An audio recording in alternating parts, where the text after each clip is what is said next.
নবমীর রাতে কি বানাবে বুঝতে পারছো না? তুমি বুঝতে না পারলেও তোমার জন্য আমি ঠিক মনে করে পাঞ্জাবি চিকেন মশলার রেসিপি নিয়ে কিন্তু হাজির।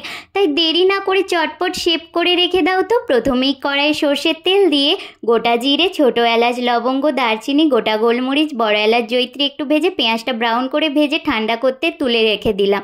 ওই একই তেলে চিকেনটা একটু লাল করে ভেজে আদা রসুন বাটা, হলুদ গুঁড়ো, লঙ্কা গুঁড়ো, ধনে গুঁড়ো, কাশ্মীরি লঙ্কা গুঁড়ো, স্বাদ অনুযায়ী নুন দিয়ে ভালো করে কষিয়ে নিচ্ছি। এদিকে পেঁয়াজটা ঠান্ডা হয়ে যেতে মিক্সিং জারে দিয়ে দিলাম টমেটো কুচি, ধনেপাতা কুচি, 2 চামচ টক দই। কোনো জল না দিয়ে একটা পেস্ট বানিয়ে সেটা চিকেনের ওপর দিয়ে একটু মিক্সিং জার ধোয়া জলও দিয়ে ভালো করে কষিয়ে নিচ্ছি।